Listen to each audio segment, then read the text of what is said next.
Ya, jadi social strategies adalah strategi yang digunakan untuk siswa agar lebih mengetahui tentang budaya atau culture dari bahasa target yang ingin dipelajari. Nah, pada proses ini, siswa akan diasah untuk lebih kritis mengetahui bagaimana keadaan sosial yang ada pada si bahasa target yang mereka pelajari. Sebagai contoh, ketika kita melakukan pembelajaran, maka guru akan mengadakan kayak semacam small talk yang menjadi budaya dari para warga barat. Nah, seperti itu.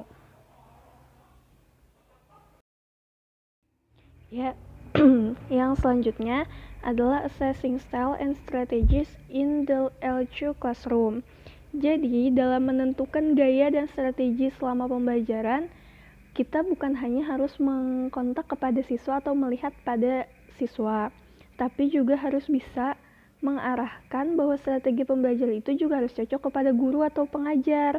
Mengapa demikian? Karena kita sebagai guru atau pengajar harus juga mengerti dan paham bagaimana cara mendeliver si strategi sesuai dengan gaya yang kita miliki gitu. Jadi untuk mengasah kemampuan itu, guru bisa belajar lebih lagi dari buku, jurnal, ataupun melakukan pertanyaan-pertanyaan atau berdiskusi dengan orang-orang yang lebih ahli. Juga bisa mengikuti pelatihan-pelatihan atau workshop seperti yang sekarang di Indonesia ada PPG. Seperti itu. Yang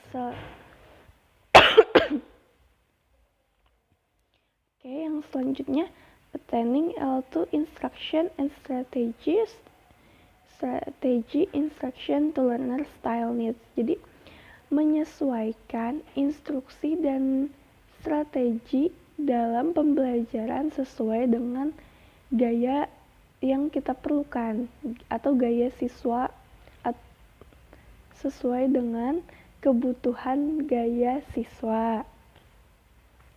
Jadi di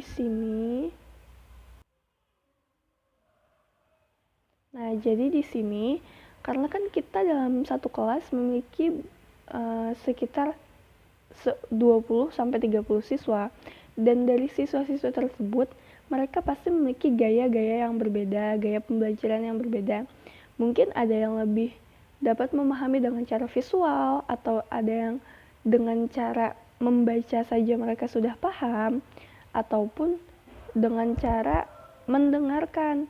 Jadi bagaimana kita sebagai guru harus bisa mengimplementasikan strategi yang nantinya dapat dipahami dan dirasakan manfaatnya oleh semua siswa. Jadi kita harus bisa mengcombine atau mencocokkan gaya pembelajaran mereka dengan strategi-strategi yang akan kita berikan. Selanjutnya, remembering that no single L2 instruction methodology fits all students.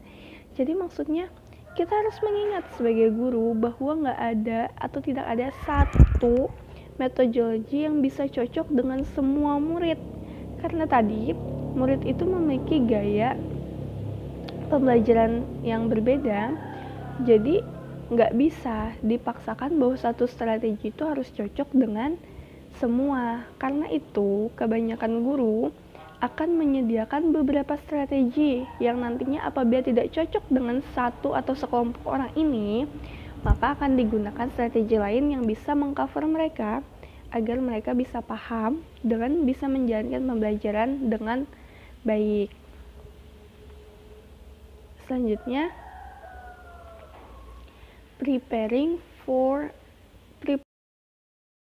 dan yang terakhir adalah preparing for and conducting strategy instruction.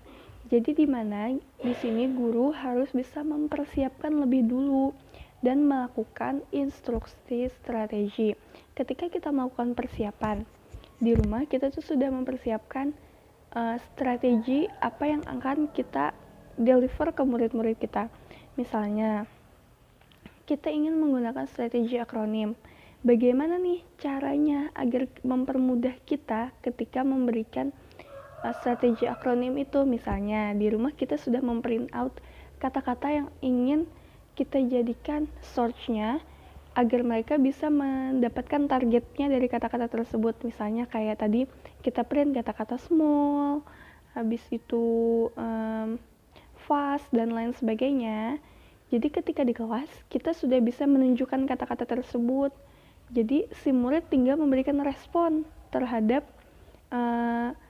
kata-kata yang telah kita persiapkan. Dan juga bagaimana cara kita menginstruksikannya dengan cara sebaik mungkin agar murid itu merasa pembelajaran itu nyaman. Jadi ketika kita menginstruksikan strategi itu, usahakan strateginya relate dengan diri kita nyaman dengan strateginya, dan strategi itu juga bisa cocok dengan si murid kita. Mungkin itu saja.